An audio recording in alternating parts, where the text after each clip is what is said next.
Okay, everyone a round of applause for Dr. Wang. Yes, Thanks. Great, thank you. So let me tell you what we're going to do. You all should receive a medal. We got so many gifts from the Emirates Policy Center that I wish we had one more, because you're the survivors of a long day. And we're going to have some fun. We're going to do this a little bit differently. I'm Steve Clemons with The Atlantic. We have a great group. I was going to take a selfie with everyone, with all of you in the background, but I'll wait till the room fills up a little bit more so that they can wave to us. But I've told all of our guests here, who I'm going to introduce very rapidly, that they should imagine that this is their dinner table, and you're having a conversation with each other. Any big idea you have that takes more than a minute ought to be a really, really big idea that no one's heard of. If it goes 2 minutes, it's really too long. And you should feel comfortable interrupting each other in a friendly way with a smile, or responding to each other as we talk about these things. I think that will be a lot more fun for the audience, and then we'll have, I guarantee you, we will have some time for questions and exchange with all of you, because many of you are experts as well on this question of what the evolving array of strategic shocks and global futures are. So let me start just with, well, let me first go through our list. I'm going to run to my notes. Just to my left, we have, of course, Fred Kempe, who's a co-sponsor of today's forum, president and CEO of the Atlantic Council. I am with the Atlantic Monthly magazine, which is different. Many of you have been complimenting me on what a great think tank I have. I know Fred gets complimented on what a great magazine he has, but we're actually quite different. But Fred, good to be with you. And then Jessica Mathews, whom we all know is the former president, she's a distinguished fellow and the former president of the Carnegie Endowment for International Peace, one of the most thoughtful people I know on the broad challenges of climate change. Ken Pollack is senior fellow for foreign policy at the Center for Middle East Policy at the Brookings Institution, and an author of so many books I don't have time to mention them. Mohammed bin Huwaidin is Associate Professor of International Relations and Chairman of the Political Science Department at the UAE University. He's also the go-to guy for the National whenever a world problem happens. I've just been reading about 40 of his quotes over the last year. He's the most quoted guy in the National, as best I can tell. Then we have Nicola de Santis, who's head of the Middle East and North Africa section of Political Affairs and Security Policy Division at NATO headquarters. Sergey Aleksashenko, is that about right? Yeah, correct. And I've told him this is Russian style, so please enjoy finishing people's sentences. Non-resident senior fellow at Brookings, former deputy chairman of the Central Bank of Russia, former chairman of Merrill Lynch Russia. He's a guy with opinions. I've also been reading your opinions on things. Glad you're here. I would love to sort of, we'll have to talk about Moscow stuff both here and later. And then we have Zaid Eyadat is the EPC advisor, professor of political science and international politics at Georgetown University and the University of Connecticut and University of Jordan, and one of the great human rights thinkers. One of the things I appreciated about your background is that you're a game theorist, and I think one of the challenges in thinking seriously about human rights is what are the trade-offs, what are the playbooks, how do you get there? There are a lot of people with human rights area that are full of heart and sentiment, but not strategists. So I want you to convince me I'm wrong. And is it Dr. Wang? Yes, both? So Dr. Wang, Suolao Wang is the director of the Center for Middle East Studies at the School of International Studies in Peking University, and affiliated with a great many places, and has been also commenting broadly in the Middle East, has lived in Israel, has lived throughout the region, and so it's great to see you. And I know that you're preferring to speak Arabic today, right? Because I know you speak Arabic, English, Chinese. English. Which one? English. English. Yeah, okay, great. And use your soccer voice. Everybody pull your microphone closer to you when I call. But let me sort of open, and I'm going to ask Fred Kempe, not because he's sitting next to me, and I'm not going to go in any particular order, to just start and how we should think about framing this question of shocks that are evolving. What discipline or frame do you think is important to bring some order to the chaos that we see unfolding, or that many people see as unfolding? First of all, we have the rise of new powers and the relative decline of an incumbent power. In the past, that's been called Thucydides' trap.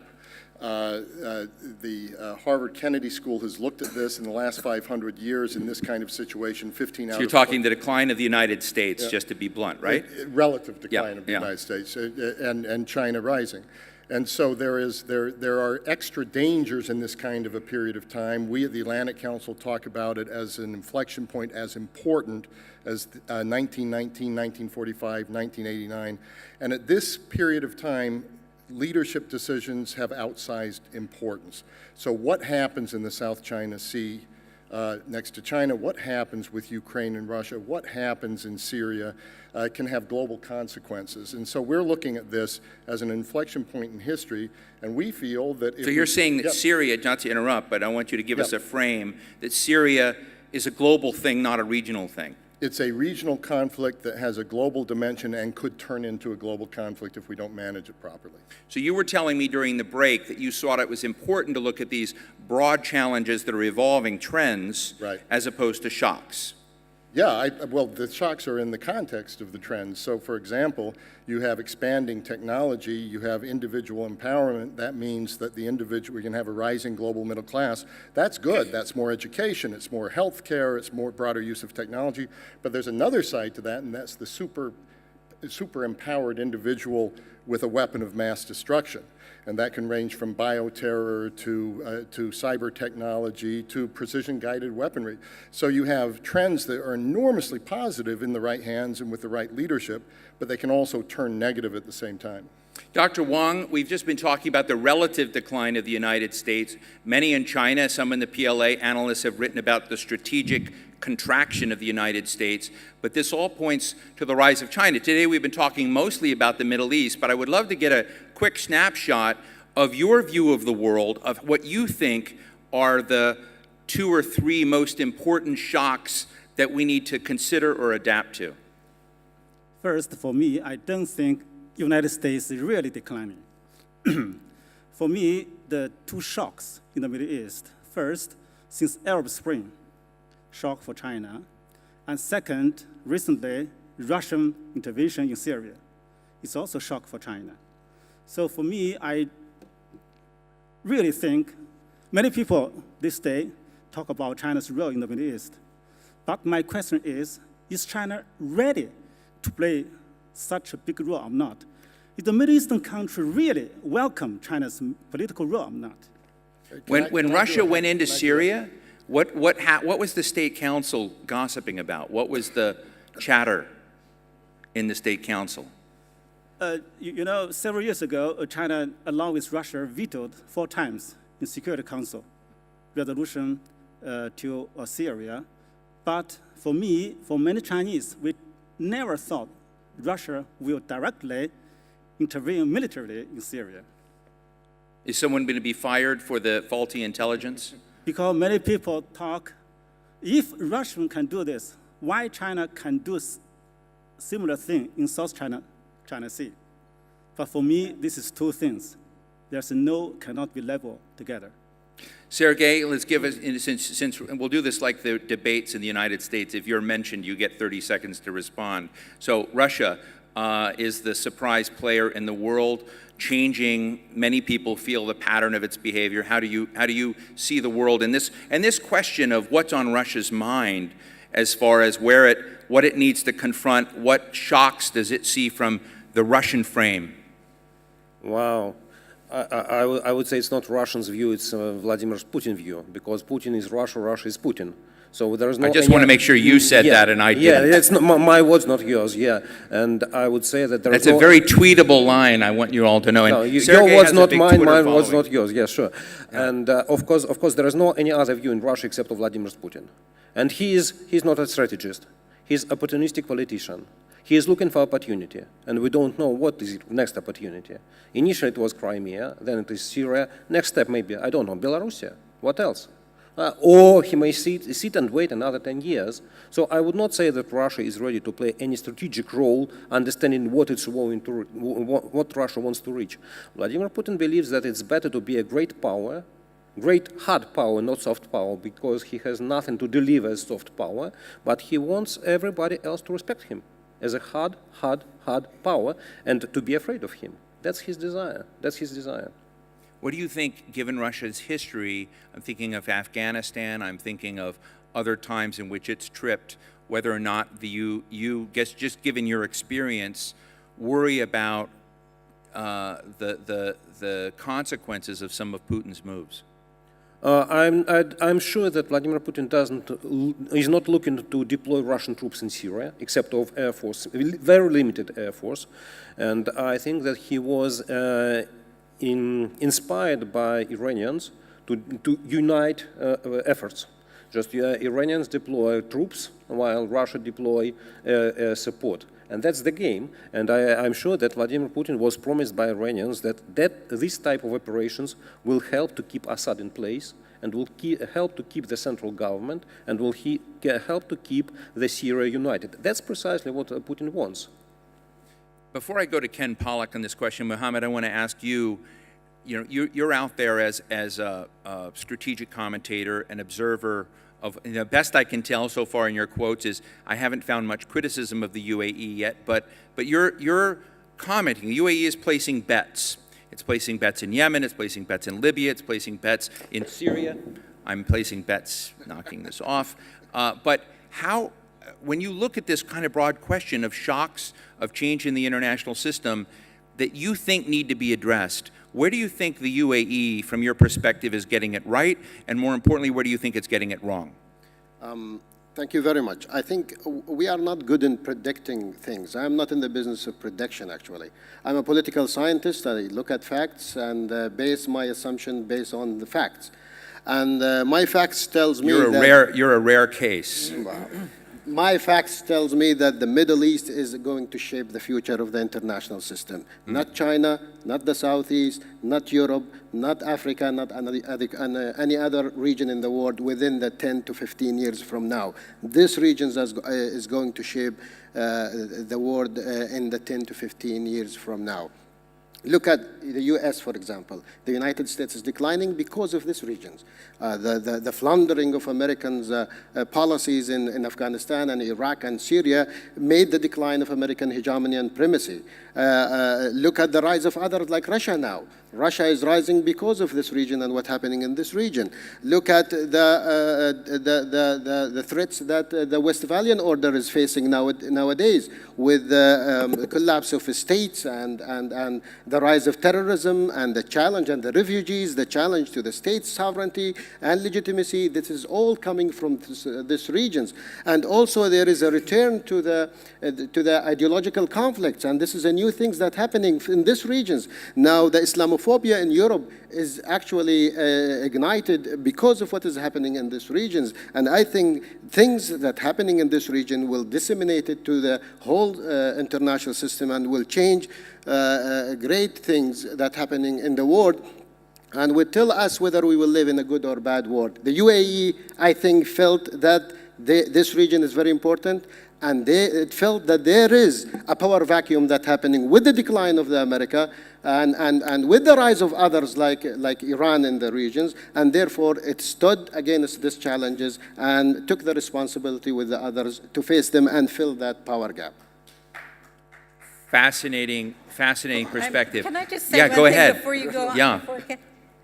I think it's sad to hear applause for that, because what we just heard was this region will shape the world because of 100% negative things. Right. So why is that something to applaud? Yeah, I didn't get that either. I mean, I think, yeah. Let me jump in. Yeah, right please, on that Ken. point, because I absolutely agree with that perspective that the Middle East is going to be a major driver of international politics for the next decade or two for all of these negative reasons. Right. And I want to put a sharp point on something that we've been kind of dancing around all day so far, which is what's really driving this region and what is really driving the international politics as it comes to be focused on this region are the civil wars. We've got 4 civil wars: Iraq, Syria, Libya, Yemen. We have a potential civil war in Egypt. We've got one potentially in Turkey, maybe Jordan, maybe potentially Algeria or Tunisia. There are a lot of fragile states. We've got 4 failing states. These are huge problems. And the problem is these things spread. They are engines of instability. And everyone is intervening in the civil wars, right? Because that's what happens with these civil wars. They suck everyone in. We know a lot about civil wars. And what we know about civil wars makes it very clear that every country that is intervening, Russia, the United States, the UAE, Egypt, Saudi, every single one of them is doing the wrong thing. They are making the civil wars worse, not better. And the problem with these civil wars is they don't stay contained. They spill over, they destabilize other countries. So that's a great punctuation point in this conversation. Let me ask Mohammed to put yourself in the shoes of the President of the United States. Pretend you're President for a moment. Good luck. This will make the national, I'm sure. But you're the President of the United States, and you just see all of the things that you said were negative factors. And there's an argument that the needs in the Middle East are a black hole, that the needs are so profound and so big that it's an automatic quagmire to get too deep, to get involved, and frankly to be engaged. And after America's heavy expenses in Iraq and Afghanistan, that the lessons in Libya have been very poor. And so there's this view that you ought to pivot to Asia, that China is where the action is. Southeast Asia is where the global middle class will be, that the Middle East is just a bad bet. And if you looked at the sovereign wealth fund of the UAE, I bet very little of it is invested in the Middle East. It's everywhere else where there's a growing market. So the question is, does it not make rational sense, if you were President of the United States, to maintain some distance? George Mitchell, a former US Senator who is a big peace proponent in many negotiations around the world, said the problems in the Middle East are so deep that they're going to take 400 years to resolve, and the Middle East ought to call us when they're resolved, and just contain it and stay away. So I'm just being a little bit facetious, but asking you, if you were President of the United States, what would be your bet? I think I will work very hard with my allies in the region. This region has trusted the Americans too much, and they haven't got what they actually wanted from the Americans. The Americans went to the Iranian and this kind of rapprochement, the new policies with Iran, really caused a lot of concern within the Arab world, particularly in the GCC. I understand the Americans. Listen, Obama and what Obama is doing there and the American decline is not because of internal politics in the United States, but because of this region. And Obama doesn't want to get even more problem to his party and to his legacy. Therefore, he's distanced himself from this region. But distancing himself led to create more problem to this region. I'll tell you what. Syria, for example, when Syria started, the first problem, when the Syrians started in the beginning, the GCC asked the Obama administration to provide a full support to the oppositions in order to get rid of Bashar al-Assad, in order to not to allow extremists and jihadists and other terrorist groups to work and flourish and find a base for them in Syria. But he did not act, even though he sent a red line and then he did not even abide by that red line. At the end, now we see how Syria is a quagmire to everybody. Nobody can go there, even to the Russians. Everybody goes there will fail actually in Syria because Syria is so difficult. But to me, to my understanding, I think the responsibility now is the Americans. The Americans make the mess, and now we are cleaning the American mess. Are Russia and China better bets? Mohammed? Excuse me? Are Russia and China better bets, better potential partners? No, absolutely not. No. We bet on America. Americans are our ally, and they're being wonderful with us for a long time. The Chinese, we know what the Chinese wants. The Chinese, they have certain things they want to rise based on certain way, but after 15, 20 years, you don't know how they will act in these regions. Right. The Russians, absolutely, they have some interest in the regions, and they will stand by their allies. The Americans are our ally here, but the Americans need to stand by us and stand with us, and we don't see them doing this. I'm gonna go to Nicola in a second, but Sergey's got a two-hander. Yeah. Sorry, but I think that Vladimir Putin is much better ally than Barack Obama or any other president of the United States, because he is in favor of any bad guy who is ready to keep the country united. Yeah. But the United States are ready to remove any bad guy who is keeping country united. But in the GCC, we don't have bad guys. By the way. No, we are not talking about the GCC. We are talking about the region. Yeah, and that Vladimir Putin is in favor of keeping stability, how to say, order in chaos. Yeah, he wants every country to be kept in order, even by the bad guy. So I think he's a much better ally for you. He's the Nixon of Russia. Okay, he will keep power at least for another 9 years. Right. Okay, right. It's those 10 years. Fred, two-finger before Nicola, and we're going to bring NATO in to save the day. Let me, because we've hit on the Middle East and its future, let's we did a study, Middle East 2020, and there is a positive future to be had. Can people find that study online? They can find it online. Atlantic Council? Yeah, AtlanticCouncil.org. Okay. And I'm going to do it in 30 seconds. Great. So one of the scenarios is a widening and deepening conflict, everything that Ken was just talking about. And on the current track, that's where we're going. There's another one, numbered, and that's the worst, that's terrible. Another is the reassertion of the state, but without economic and political liberalization, so that things will get spared for a while, but will get worse over time again, and that's the second scenario. There is a third scenario called turning the corner, and that's linking into the economic modernization, liberalization of a globalized economy, which the Middle East has largely missed. I must say the UAE has not, and in that respect, the UAE is actually a good model, but it hasn't yet been able, as a country the size as it is, et cetera, been able to expand that model to its neighbors. But that's the least likely of the three scenarios, but the most promising. And then you do something like China did in 1979 or India did in the 1990s, and you turn this youth bulge, which is looked at as a downside, but in Asia, it's what really unlocked the Asian tiger. Is that Do you see a bulge. Deng Xiaoping in the Middle East somewhere? Any Deng Xiaopings in the audience? Yes, we do have. Yeah. Yes, Mohammed? We have Sheikh Mohammed bin Rashid and Sheikh Mohammed bin Zayed. They are Deng Xiaoping of this region.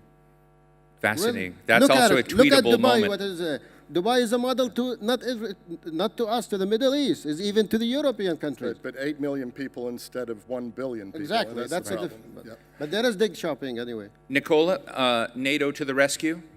Well, the issue is that from the NATO viewpoint, which is the transatlantic organization, yet is based in Brussels, I want to move a little bit the focus. When we're talking about away, but then we'll come back to Syria and Iraq, but we shouldn't shape the discussion on the global shocks and the drivers of change in the Middle East only focusing on Iraq and Syria. In fact, when we talk about the Middle East, we talk about three different areas: the Maghreb, the Mashriq, and of course the Arab, actually fourth, if you want to say that there is the Arab Gulf and the Persian Gulf. But one thing which is very important looking at the trends is that the Arab transitions are not over. They are an unfinished business, and the area of North Africa, the Maghreb, is now I think a larger potential for conflict spillover to the transatlantic community, which means to Europe and to the United States, because what happened in the Arab public awakening, you can call it the Arab Spring, I prefer to call it this way, is that people demanded better conditions of living. And the drivers of change go back to 30 years. The fact that the contract between the rulers and the ruled have been broken, and these regimes haven't been able to provide for the people. The high level of unemployment, the low growth of these countries hasn't been solved. And we could have new waves of revolutions for which Syria and Iraq, how frightening, would mean nothing in comparison to the implosion of countries like Egypt, like Morocco, like Algeria, like Tunisia, and the potential of spillover. So what NATO has been doing for 20 years has been trying to help these countries be resilient to the threats that they face domestically and from outside. Of course, our added value, it's security, and that's what we've been doing, helping modernize the defense establishment, develop capacities in the security sphere that through a multilateral approach to and collaborative approach to security would enable these countries to deal with their own security challenges. And in fact, these countries have responded because during the last 20 years, they have been with us in Bosnia, they've been with us in Kosovo, they've been with us in Libya, they've been also in Afghanistan. Arab countries which are both in the Mediterranean dialogue, which we launched 20 years ago, and in the Istanbul Cooperation Initiative, which we launched 10 years ago. And that's why these countries have also been providers of security. And I think from the NATO perspective, this idea that through a collaborative approach to security, you can prepare countries in a preventive fashion if things go wrong so they are ready. Well, they've also been able to be providers of security because when things went wrong, with the crisis that I mentioned before, Bosnia, Kosovo, and Libya, Right. they were there and they've been with us and we managed. So You Nicole- could say, I will say one thing on Libya, Yeah. you know, because I want to correct something which is often said and generalized. Yes, we were successful in Bosnia and Kosovo because we helped the countries deal. We did the work 50% in Libya because it was right to basically respond to the request of the Libyan people for help. Right. Through a brutal dictator. But we should have done in Libya what we did in Bosnia. Right. And the mistake of the international community, and often it is ascribed to NATO, so let me take this opportunity also to be provocative for the questions. Really fast, though. Zinger. Has been that the international community with this, and the Arab League with this idea of the no boots on the ground have not helped the Libyans, who, by the way, when the NATO operation ended, had asked the international community to deploy troops to help them be resilient from the threats that they were already facing. And we did try, after that operation, I went to Libya to build the National Guard, which is another lost opportunity. We could have taken out the 2R. We could have taken out 75,000 out of the 150,000 rebels on the ground, put them in an institutional framework, and help them develop defense institutions that this country. So let me ask you a question, Nicole, I'm going to interrupt you just for a the minute. extremists, Yeah, and we didn't I do got it. it. And that's why we're there Right. now. I want to ask you a question. Oftentimes when I hear military strategists, generals, the kind of strategic class in countries talk about interventions, they often talk about taking military action or how easy, and they're not the politicians that have to go sell this to their publics. And they almost think that the seduction or the responsibility is automatic. I read this in former Defense Secretary Bob Gates' book, that he and David Petraeus essentially set up a deal where going into Iraq would obligate the U.S. Congress to follow on decisions. And so I'm always interested in this. So you talked about Libya and the moment to intervene there, but saying that the problem wasn't all these follow-on issues. And I'm just wondering whether there's a period when we're talking about shocks and changes, where that presumption, which many people in your ranks have, is just a broken assumption. No, that the to issue think is- about kinetic no, the issue action. is it takes leaders on both sides of the Atlantic to do the right thing. We did the right thing in Bosnia But the because American leaders, public doesn't because the want to leaders sign of on. the You know, alliance that's decided that they had not only to do an air campaign, Right. but then stabilize. They had to take away the weapons from paramilitary groups in Bosnia, put them in cantonment site, train their armed forces, and be there 10 years. This is what countries are not willing to do. But these conflicts will not go away if you don't stabilize. So you have to have the political element. Right. You have to have a political strategy. And the use of military force is only to accomplish the political Got it. objective, the end state, which is to stabilize the country. Before I go to Jessica to take us out of the track we're in, Sergey, I just want to ask you about Russia. Does Russia, when it takes military action, feel as if it has state-building responsibilities, that it can't leave a country like Libya was left? Does it feel that with what it will consider success over time, that it has to have much more ownership of the outcomes, and I'm basically thinking about a place like Syria, or I know that Russia is now playing a bigger hand in Libya and has entered that set of realities as well. So is Russia prepared to do things that Nicola just criticized the West for not doing? No, Russia is definitely not ready to do it, and Vladimir Putin stated, in my mind, very clear that Russia is not ready to sacrifice any soldier or any staff on the ground, and he is ready to deliver very minor support just to keep the current government alive. And I really doubt what Nicola said that, okay, 10 years in Iraq or 10 years in Afghanistan, that didn't help you to keep the order. I was talking about Bosnia. Okay, 10 years in Bosnia. okay. It was okay. success Look. story.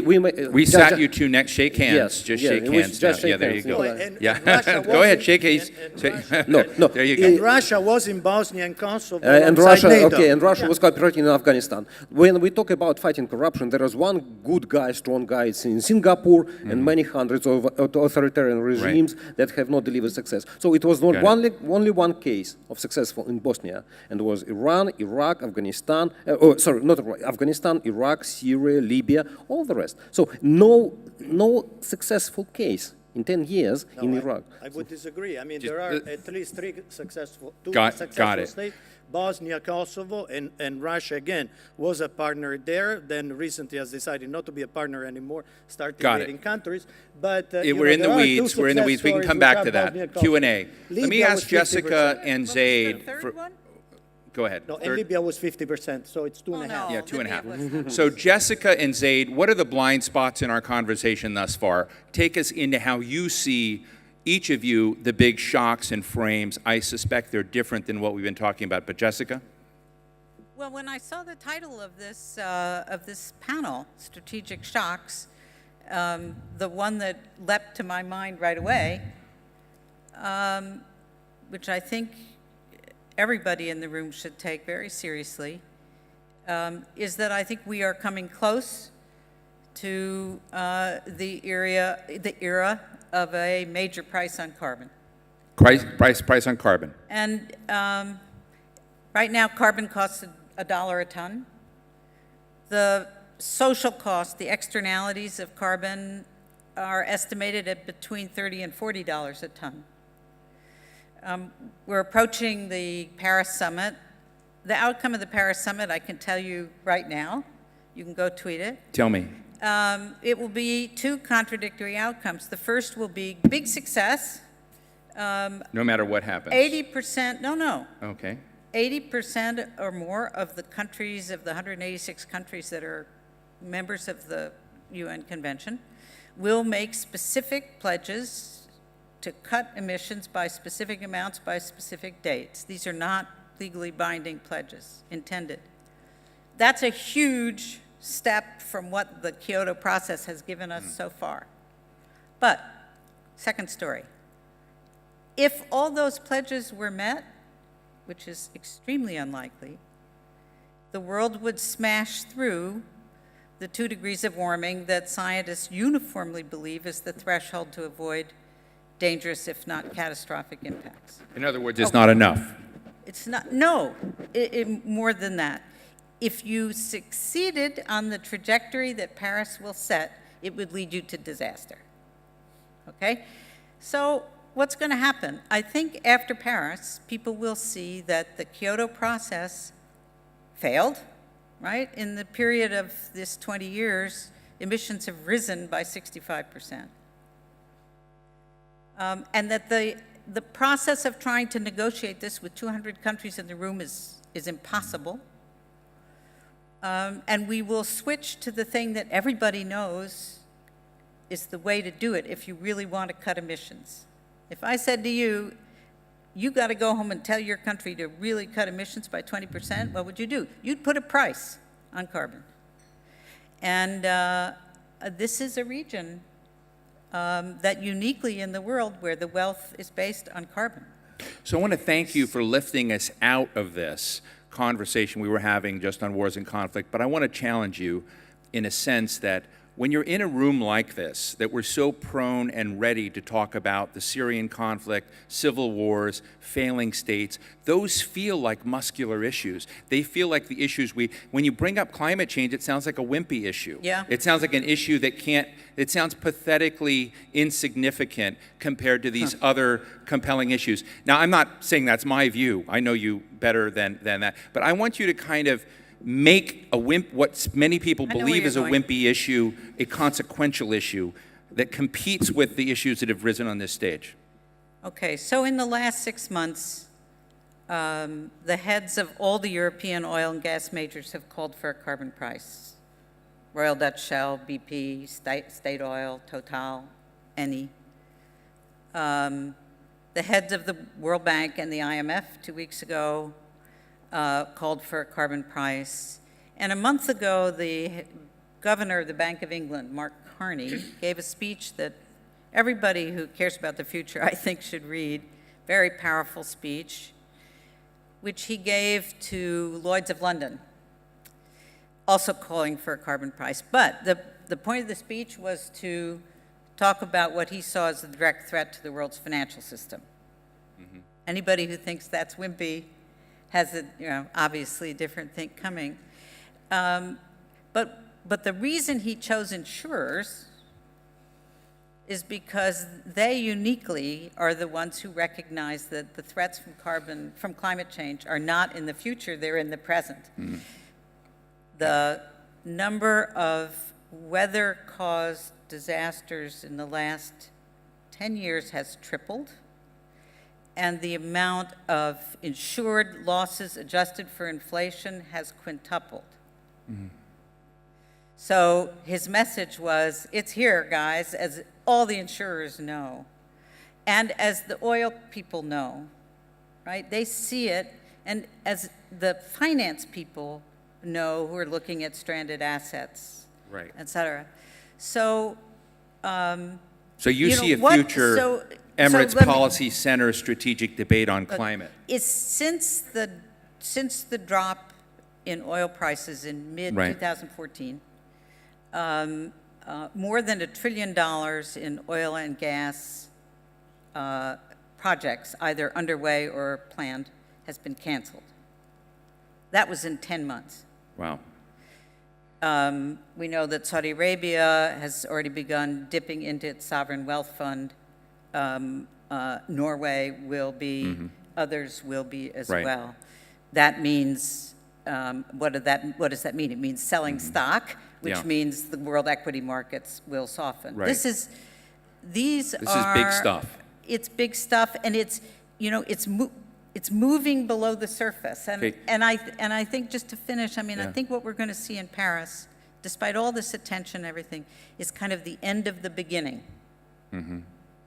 This was the first 20 ineffective years of dealing with this threat.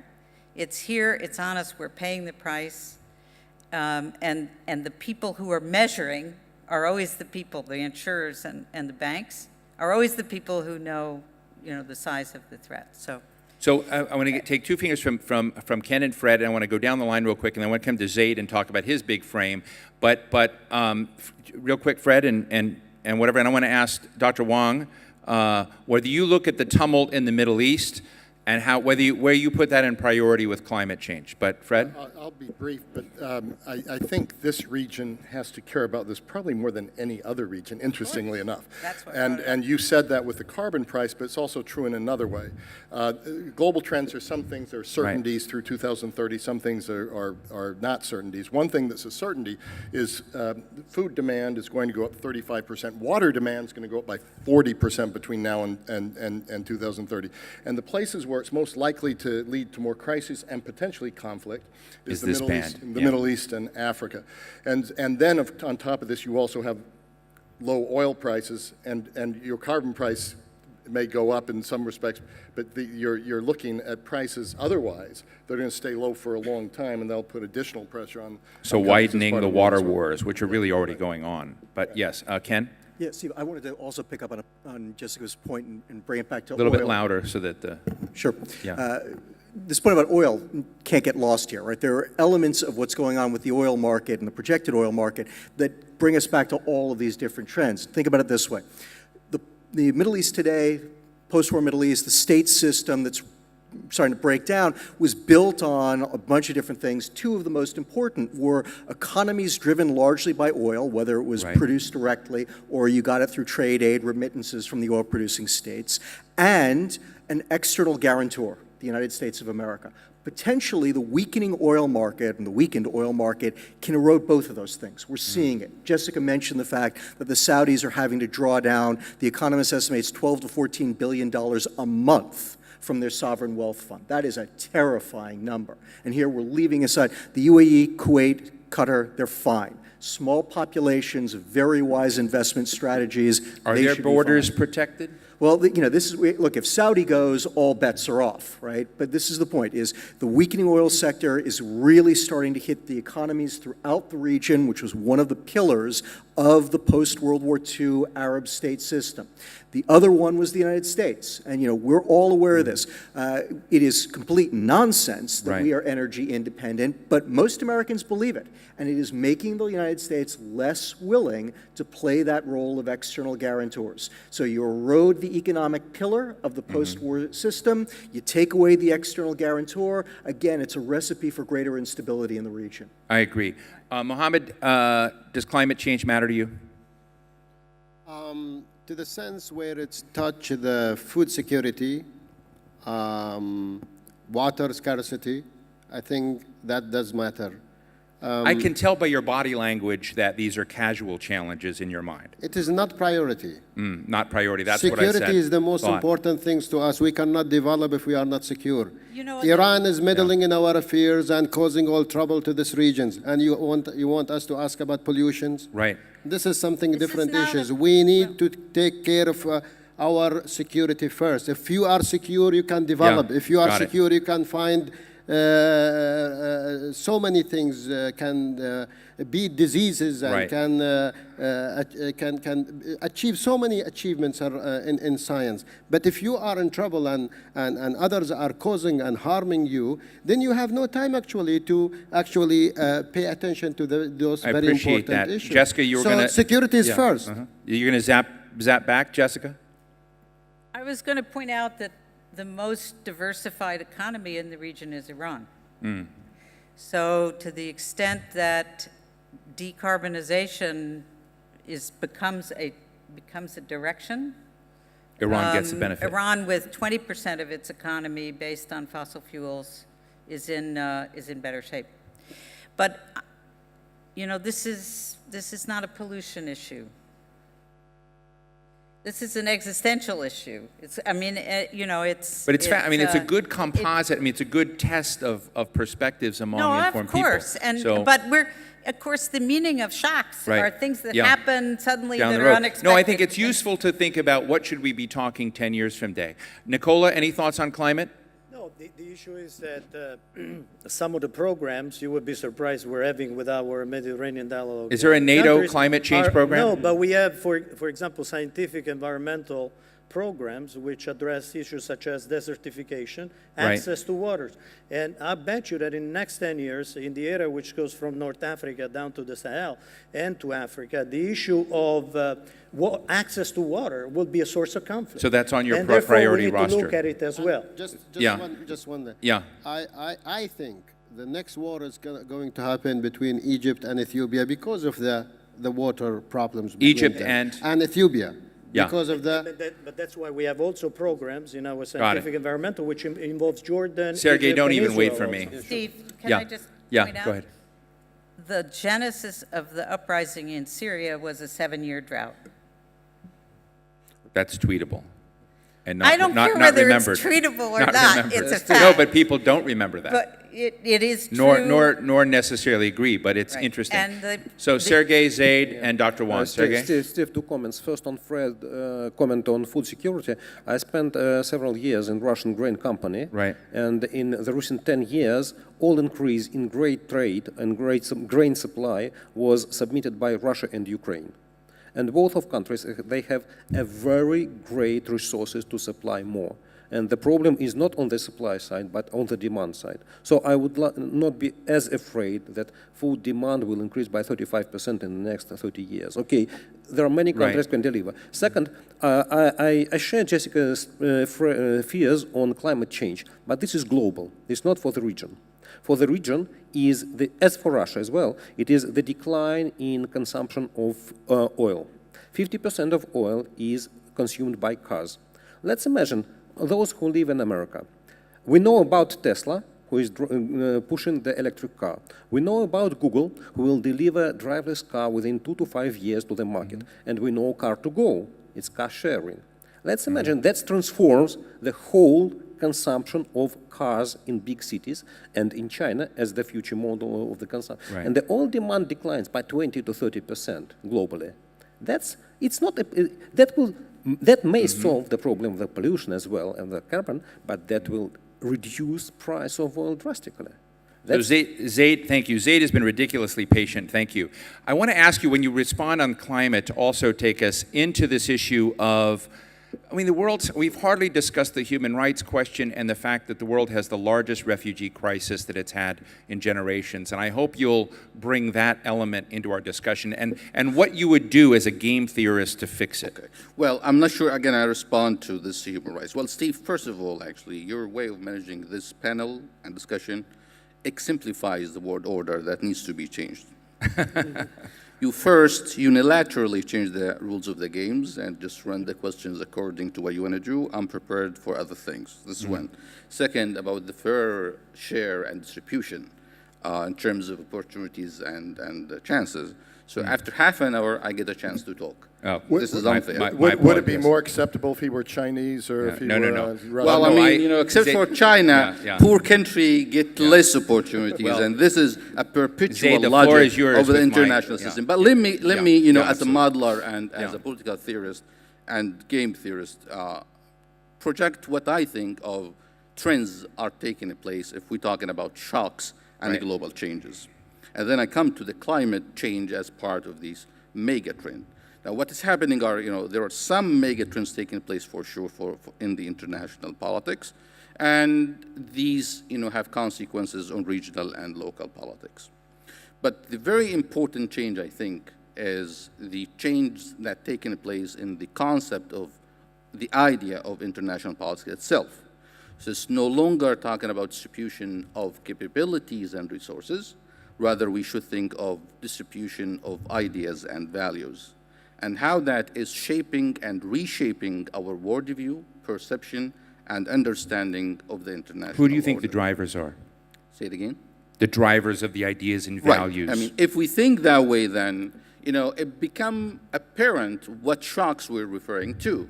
Because according to the distribution of values, the value system globally now, the international order should look like certain way, like this. We control it, we are the patron power, and then any changes is a shock. Now, I myself argue against the term shock because actually it represents that, whenever we fail to understand what's happening, why it's happening, then we refer to that as being a shock and not properly a natural development of the very real politics on the ground. Now, if that is the case, which I think it is the case, then ideational is important and how that is reshaping the international order. That means states are no longer container of capabilities only. Rather, they are performer of transforming potential into actual. That means institutions and leadership. When institutions and leaderships both failed, then you get a problem within states that might lead to failing or failed state, as we see in the Middle East. So this is a major important one. So can I ask you, just for the audience, because that's a very interesting, powerful theoretical construct. Would you put it in models for us so that the audience that's following can understand an example of what you're talking about? It's a very simple way what I'm trying to say now. When you think, for example, of how the states is, as institutions, the performance, the transformative power within great power, like China, for example, like India, like Turkey, like Poland in the coming years, how they changing their potential power into actual power by investing more and more in institutions and leadership. Therefore, this perpetual logic of constraints by the structure of the system on the part of the system, that's the states, no longer valid.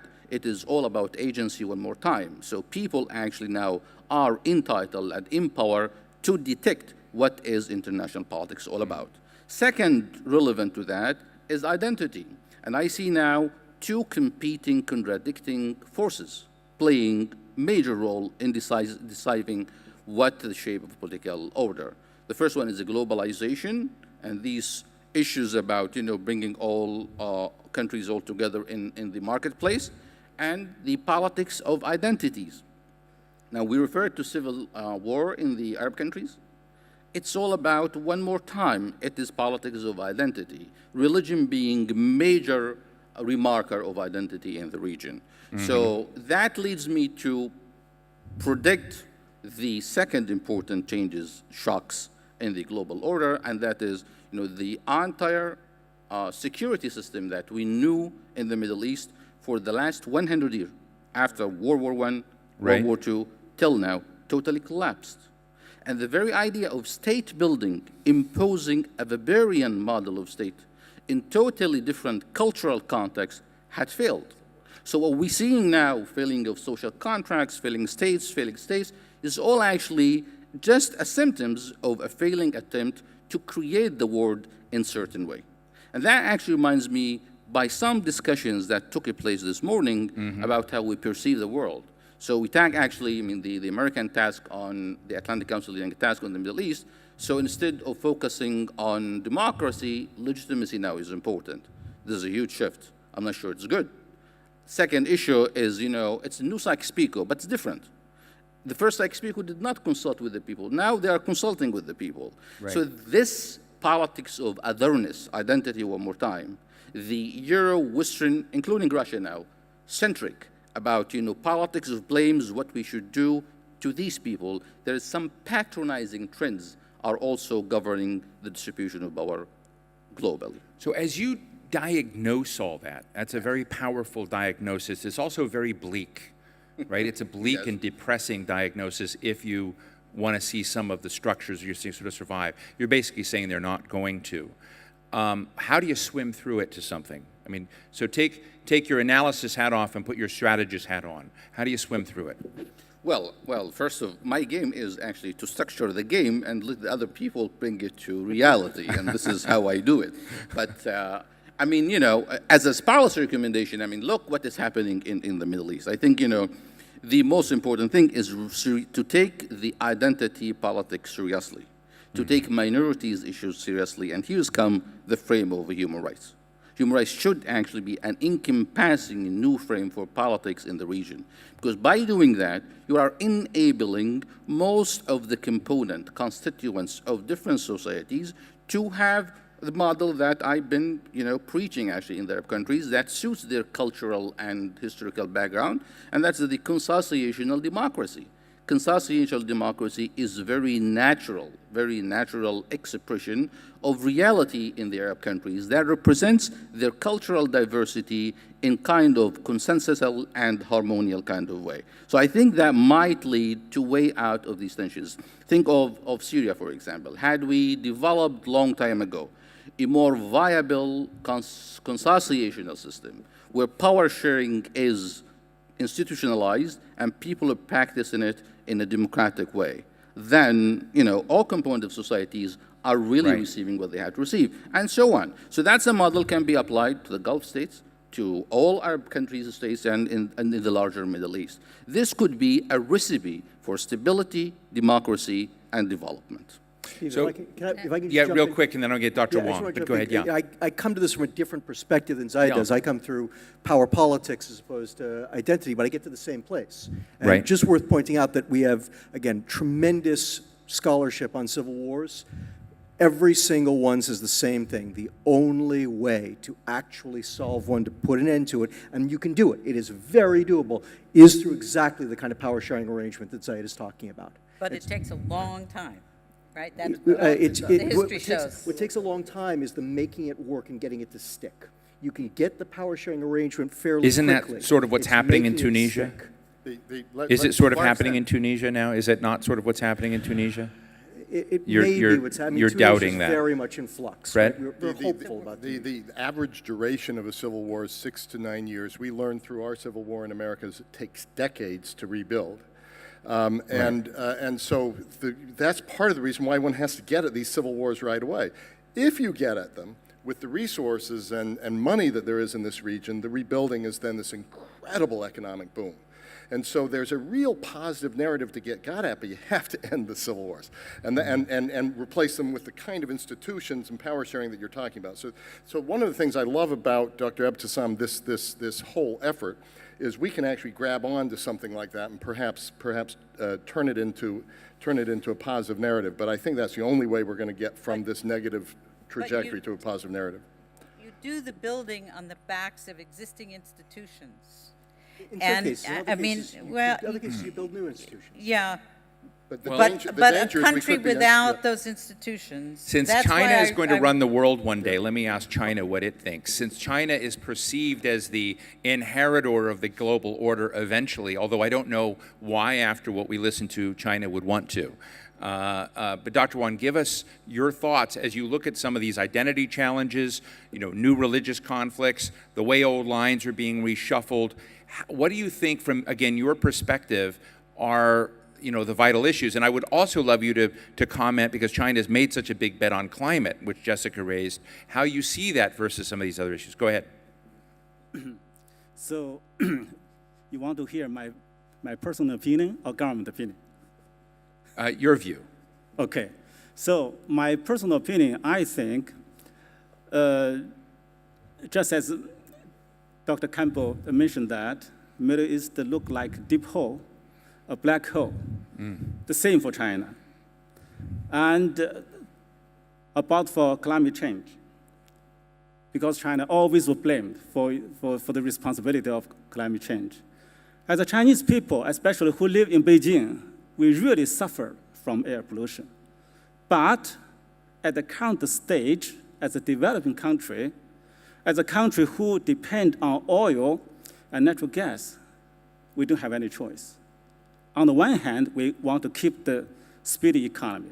On the other hand, we try to cut down the air pollution. What's the choice? The same thing for the Middle East. Many people call, many years ago, before Arab Spring, many people complain about authoritarian regimes. But after the Arab Spring, 4 years, look at Egyptian Sisi, military, once again came to power. You mentioned Dr. Campbell, maybe Middle East need Deng Xiaoping. Many years ago, many people think that Africa need Chairman Mao. But for me, Chairman Mao and Deng Xiaoping, they are all product of China. I'm sorry, this is not a proper word. That means Deng Xiaoping and Chairman Mao, they can only play their role in China. In the Middle East people need to find your own Deng Xiaoping, your own, maybe Sisi, or maybe Abdul Nasser, or maybe other person, maybe the Sheikh Zayed, or maybe the current Dubai Emir. They're all Hakim. They're all Hakim leader, the Arabic word. They are all. So for China, we don't want to follow American suit because we are not Americans. For the Middle Eastern people, Arab people, they also try to find your own development road. This is, generally speaking, this is a Chinese perspective.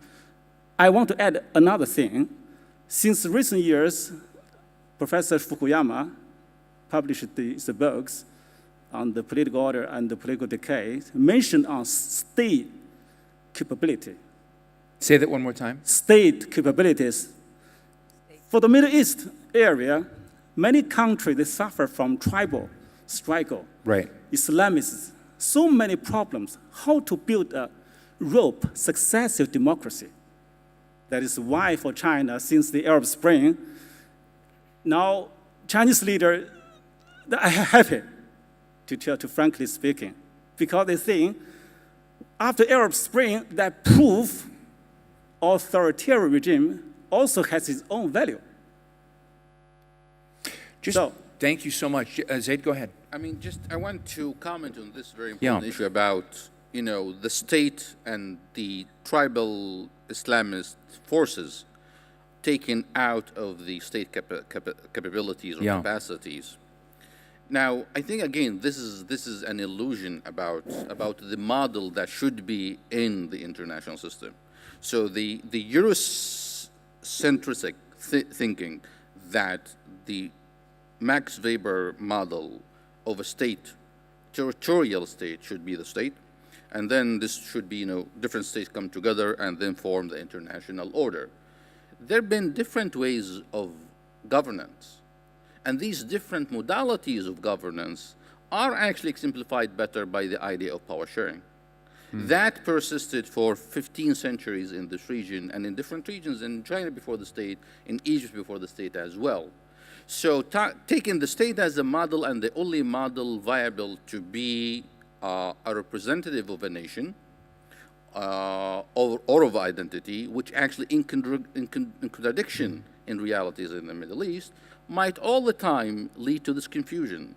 Why the state is not working well in this environment, and the explanation always comes because of cultural, that is, tribal and Islam, which actually both has nothing to do with it. Like, for example, look what is happening in the United Arab Emirates and some other Gulf states.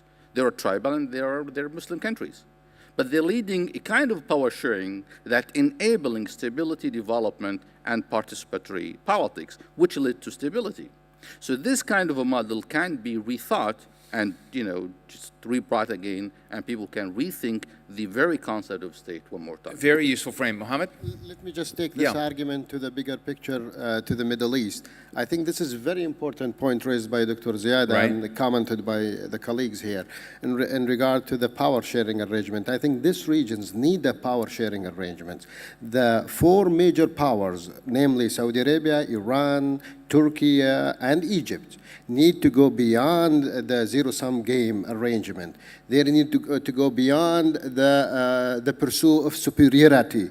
They need to go beyond the tension and rivalry that they're having now towards fashioning some kind of power sharing arrangement. If we don't do this, I think tensions will continue and rivalry will continue, and then we will reach the tipping points of security dilemma in which we could collide in some kind of military conflict. This is a big idea panel. That's great. I want to go to the audience in just a moment. Before I do, Sergey, let me ask you a question to put you on the spot a little bit about Russia, because you know so much about the framework, and Russia does matter in the world today, what it is doing for whatever reason. I know it's probably impolitic to talk about a post-Putin Russia, but if you have a post-Putin Russia, and given your experience within that system, what do you think, how is it going to perceive shocks and where it should put its bets, if you don't mind? I'm really afraid to answer your question because post-Putin Russia means 10 years from now. And how many years? 10 years. 10 years. Yeah, Putin may stay in his office until 2024. So let's be realistic. That's beyond our horizon. Second, what do we have today in Russia is absolute monarchy with Putin as a monarch, but no heritage rule. So what is monarchy without heritage? It's collapse. So that's the shock, but it's 10 years from now. There's another shock for you, for everyone who's taking notes. We have quite a bit of shocks. Let me open up to the audience. This has been a fun discussion so far, and Dr. Zaid, again, thank you for your patience. But let's go out. And do I have? I have a black screen.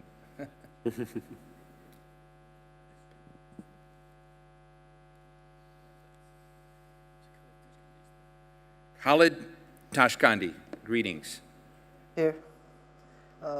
First of all, thank you very much for inviting us today and giving us this chance to talk about this session and the shocking strategies that have been implemented in this world. Actually, what we have seen in Syria is one of the filthiest conflict that happened in the entire history. So many innocent people had been killed in this war due to not a regional conflict. It's actually an international conflict. I tell you why. Because the conclusion of this conflict ended up in a weird situation. The first time in the history I seen United States and their coalition, and I seen Russia on the ground physically, actually for two different views and concepts.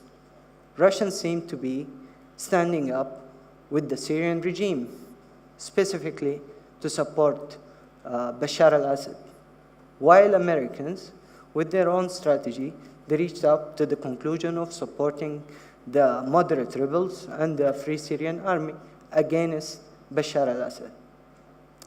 I don't understand. They both said above the table they're going to fight ISIS. That's weird. This war, as Mr. Kenneth said, the civil war sucked everybody in, and we all wrong. I think the superpower here had reached us to this conclusion.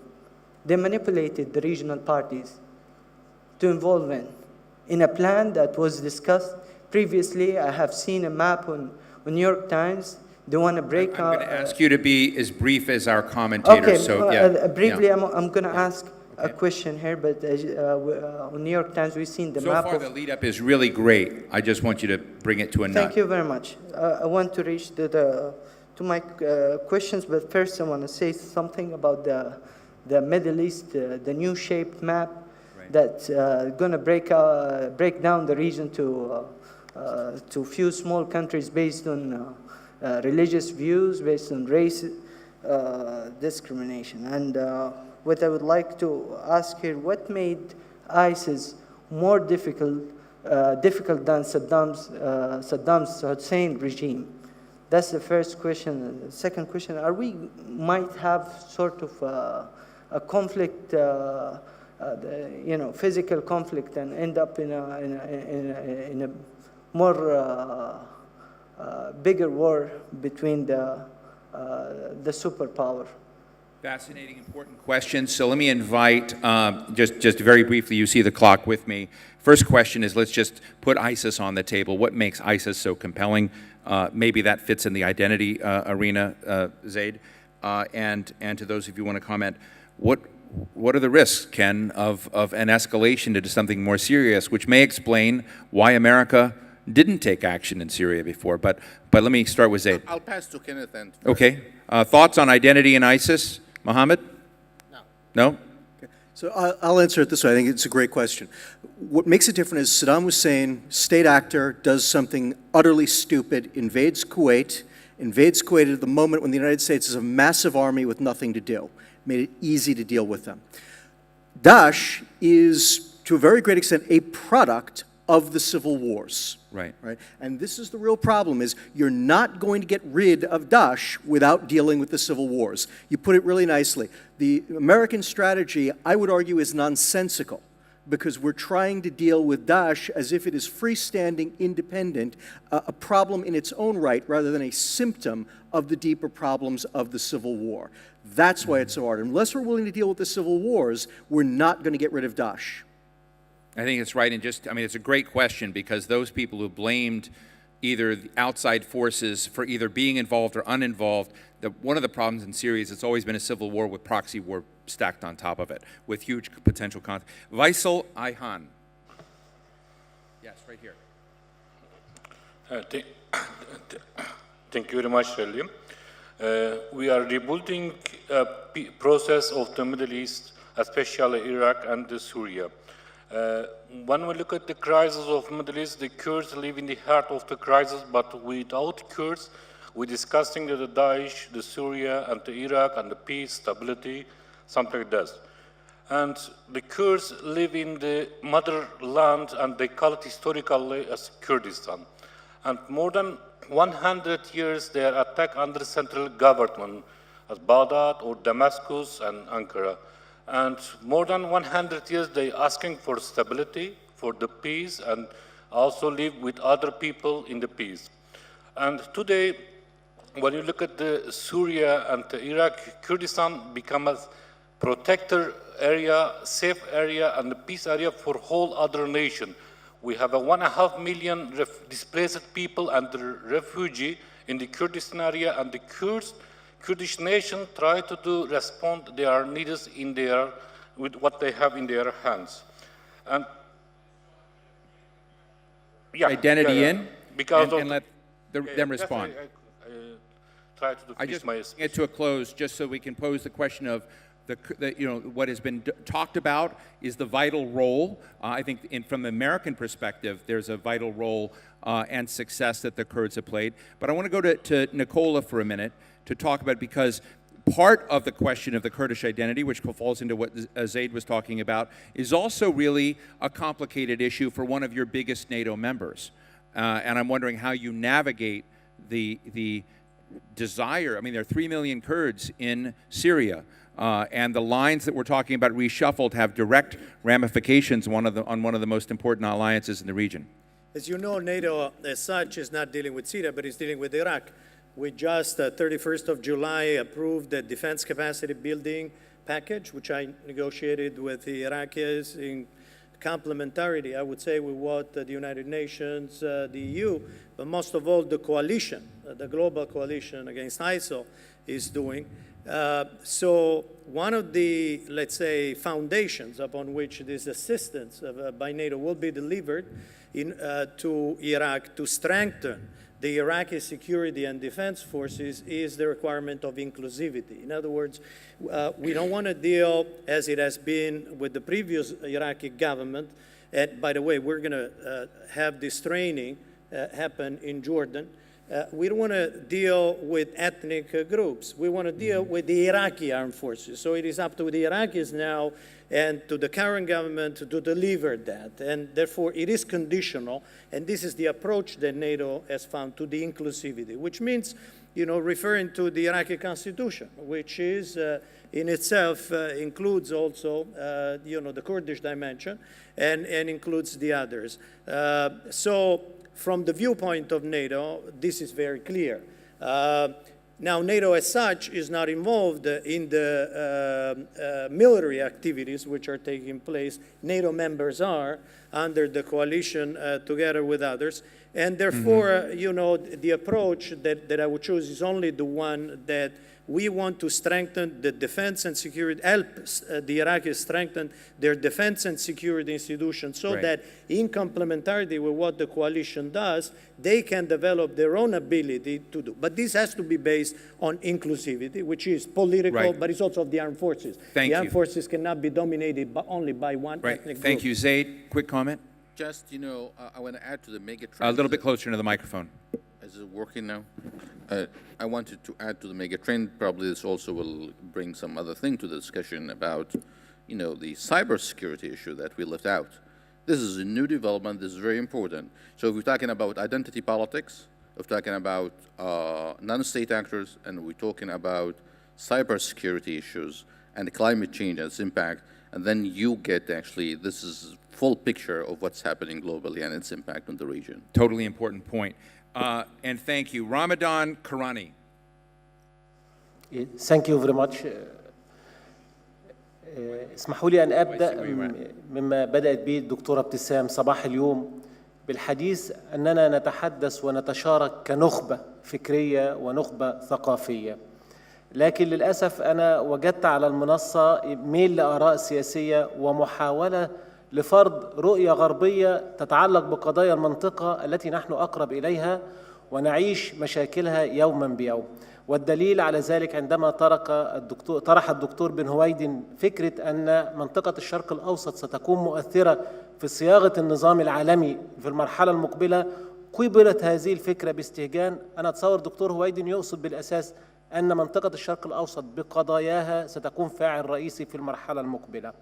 النقطة الأخرى أنا أتصور أن ليست المفاجأة الاستراتيجية في ثورات الربيع العربي، أنا أتصور المفاجأة في الفشل بالتنبؤ بقيام ثورات الربيع العربي، ربما في كافة الأدبيات الغربية وربما التقارير الاستخباراتية التي سبقت ثورة الربيع العربي. لي سؤالين بسيطين المستر بولاك ومستر سانتس. أتصور هو طرح نقطة مهمة اللي هي بيقول تنبؤ بحرب أهلية في مصر. نحن من واقع دراستنا للعلوم السياسية كافة مؤشرات الحرب الأهلية سيفل وور ليست لها وجود على الواقع المصري. نعيب مجتمع متناغم لغويا، متناغم مذهبيا، لا يوجد حتى قوى اقتصادية تفصل إقليم عن إقليم، فهذه مسألة تحتاج إلى مراجعة دقيقة. وربما هناك اختلافات سياسية بطبيعة الحال موجودة في أي مجتمع سياسي، لكن ليست بالضرورة الاختلاف مع فصيل سياسي تقود إلى حرب أهلية.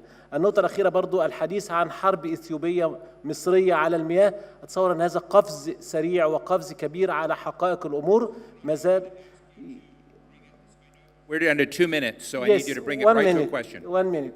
30 seconds. أعتقد أن الحديث عن حرب إثيوبية مصرية ده قفز كبير جدا على الواقع، ما زال هناك مسار تفاوضي قائم وفكرة الحروب أصبحت مستبعدة في العلاقات الدولية خاصة العلاقات المصرية الأفريقية. Thanks. So Ramadan Karani is a glasses half full guy and has been saying that many of us have been a class is too empty on civil wars. So it's a very interesting, much more optimistic in perspective than many of you on the panel have been. So as we wrap up, we have 1 minute and 37 seconds, which we're not going to do. Really fast responses to Mr. Karani, but also if there was one thing that you felt we didn't hit hard enough on this panel talking about global shocks like Zaid just put on with cyber, put it on now. Fred? Mr. Karani, I want to make clear that I accept the Middle East's impact on the globe, and I actually do agree with that analysis. You look at the migrant crisis, you look at 9/11, you look at various things that have happened. We are all involved in this. The difference is during the Sykes-Picot era, we were actually taking responsibility and drawing borders and all of that, and right now the Western world just doesn't want to get too deeply involved. Here's what I would leave you with. This is about global trends. The reason we do scenario planning looking 20, 30 years in the future is we take a look at worst case. That could be like the 30 Years' War in the 16th, 17th century in Europe. That's what you could face. You look at best case, and that's economic liberalization, modernization, becoming part of the larger civilization. And that really can emanate out from the UAE. Maybe the UAE can't be Deng Xiaoping, but you could see Singapore kind of situation where it's an inspiration for larger populations around. So I'll just leave there because I want to rise this. There is a stark choice to be made in this region with your partners outside. And if you go to a positive narrative, you'll get more positive partners as well. Thank you. Jessica, what didn't we talk about enough? I think the strength of institutions. You know, I think about the United States has spent more money in real dollars on reconstruction in Afghanistan than it spent on the Marshall Plan. And the real difference is the strength of the underlying institutions that still existed after World War II in the countries that had been devastated. The reason that I don't think climate change is a matter of pollution or an either-or to the threats from Iran or to the internal instability in the region today, is that they all have to do with the strength of domestic governance. And I think the point was made from the floor earlier as well. That's the core threat and the core challenge to the GCC countries as I see it. Thank you so much. Ken, what did we miss? I think that Mr. Karani is correct that the situation isn't hopeless, but it will be if the people of the region and the people outside the region, all of whom are heavily dependent on the Middle East, aren't willing to actually recognize those problems for what they are, and also recognize what could be a solution and what won't be. Mohammed. I think we are missing to tackle the issues of rivalry that's going on in the region, particularly between Saudi Arabia and Iran.